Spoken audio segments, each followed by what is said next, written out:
Today is May 31st, 2016. For those who are fairly new to the channel, I have been studying Agenda 21 and sustainability for about 3 to 4 years now. The reason why I mention that is because it is very hard to find anybody who actually knows what sustainability is. If you ask 100 planners what their definition of sustainability is, there's a high likelihood that you are going to get 100 different answers. It is made vague on purpose so people don't realize what is happening to them. But I can explain sustainability very simply. It is using less of everything. It is a system of worldwide rationing. Less food, less water, less energy, less mobility, less choice, and less freedom. That's what we are dealing with here. The United Nations was not created to bring peace and freedom into the world. The United Nations was created to serve as the structure and bureaucracy to a one world government system. That system is a system of climate change governance, also known as Agenda 21. This is why the climate change argument is so important, because all these phonies that go on TV peddling this are demanding worldwide enslavement to the United Nations. The United Nations hates the idea of America. The idea of living in a suburban community is a nightmare to the UN. The UN considers it as evil to have your own home, your own yard, and your own car in which to transport yourself. The idea of private property is foreign to them, and it is their mission to eliminate private property worldwide. The lifestyle that they want for us is one where you live in a densely populated area, where you live in a tiny apartment stacked on top of your neighbors, also known as stack and packs. Public transit is placed outside your building so you are not driving an evil car. It is much easier to control a population when they are always on foot and always in the same general area. The UN Agenda 21 model is a third world model. And so the title of this article, UN launches campaign to urge smart transition to sustainable cities. It is no coincidence that this is the picture for this article. Notice that they are not showing a single family home, a yard, and a driveway. Instead, they are showing what appears to be a third world shanty town where everyone is densely packed, one on top of the other. And so it says, 2 United Nations entities have launched a global initiative to advocate for public policy that will promote use of information and communication technologies as a catalyst for the transition to smart, sustainable cities. So this right here is the UN model for a sustainable city. It is probably not a smart city, at least not yet, because a smart city is one in which everything is connected into the internet smart grid, where there are cameras everywhere and everyone and everything is tracked at all times. That is the model for the United Nations. Now, I do not plan on going through the entire article, but I do want to show you a couple of things. Further down, they tell us exactly what it is they plan on doing to us. But of course, in typical Agenda 21 Delphi fashion, it's all in very coded language. So if you look right here, it says, the initiative, the United for Smart Sustainable Cities, will assist the response to Goal 11 of the Sustainable Development Goals to make cities and human settlements inclusive, safe, resilient, and sustainable. Now this right here, the SDGs, or Sustainable Development Goals, that is the Agenda 2030 document, which is now going into implementation. So what does that mean? Well, for one, they think of us as animals, human settlements. They're going to be inclusive, which means they'll be politically correct. They're going to be safe, which means you are living in a police state. and they will be resilient and sustainable, which means you'll be living just above subsistence levels using less of everything. Now, this is the part I wanted to show you where they tell us exactly what it is they plan on doing. The digital revolution can help us create intelligent transport. Intelligent transport means autonomous vehicles. In the future, humans will not be driving any vehicles. We will be driven around by computer-programmed robots. So what that means is that anytime you want to go anywhere, you will have to get into a government vehicle. What that means is that you will have to go through TSA screening anytime you want to go anywhere, because as the TSA says, the T in TSA stands for transportation, and they take that very seriously. That's not just for the airports. So that's why we have been seeing all this TSA crap for like 10 years, because it is getting us ready for when we are all being TSA'd every single day of our lives, anytime we want to go anywhere.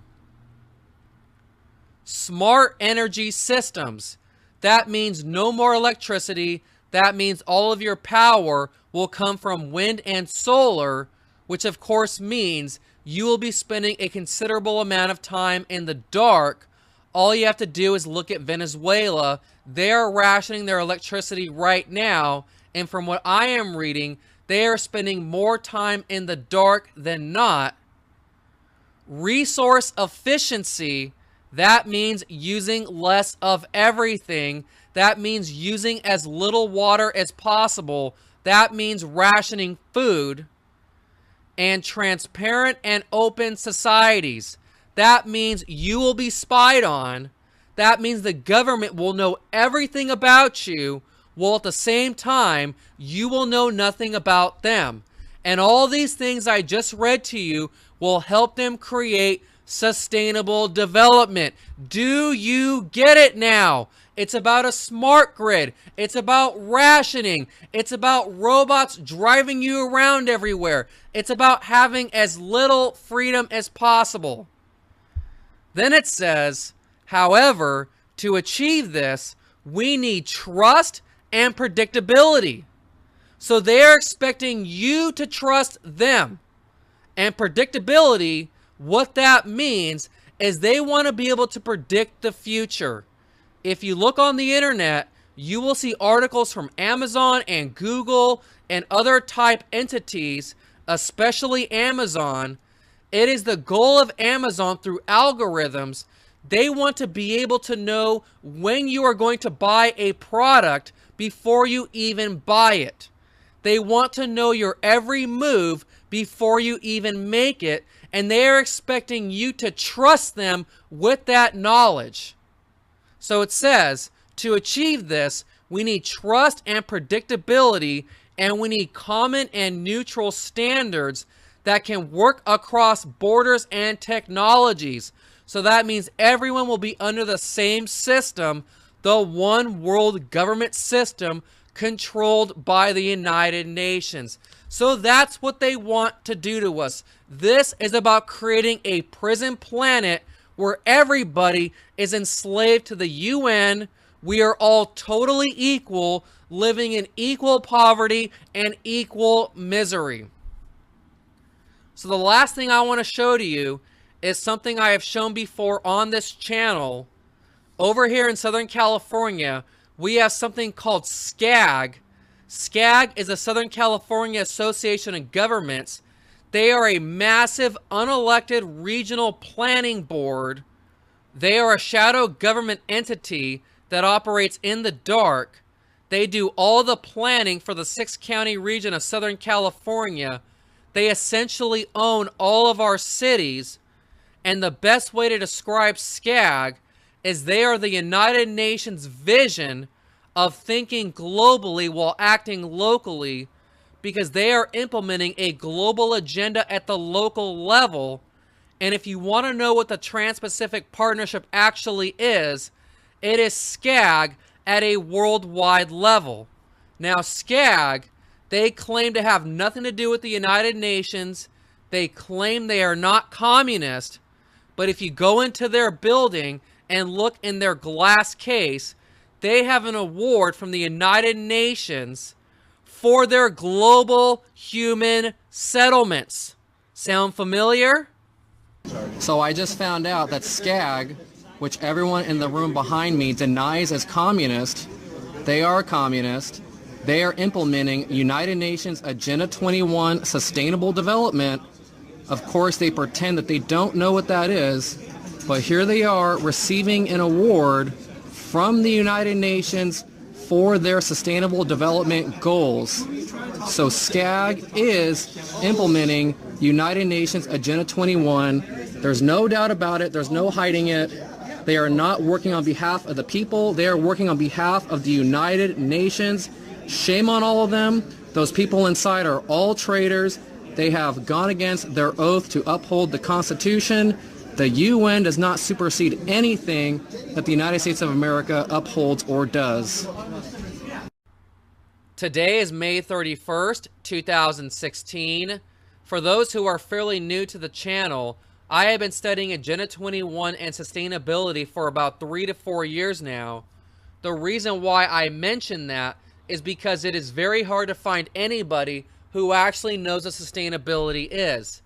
If you ask 100 rationing, less food, less water, less energy, less mobility, less choice, and less freedom, that's what we are dealing with here.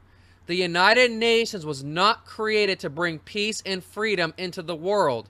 The United Nations was created to serve as the structure and bureaucracy to a one world government system. That system is a system of climate change governance, also known as Agenda 21. This is why the climate change argument is so important, because all these phonies that go on TV peddling this are demanding worldwide enslavement to the United Nations. The United Nations hates the idea of America. The idea of living in a suburban community is a nightmare to the UN. The UN considers it as evil to have your own home, your own yard, and your own car in which to transport yourself. The idea of private property is foreign to them, and it is their manners, what their definition of sustainability is. There's a high likelihood that you are going to get 100 different answers. It is made vague on purpose so people don't realize what is happening to them. But I can explain sustainability very simply. It is using less of everything. It is a system of worldwide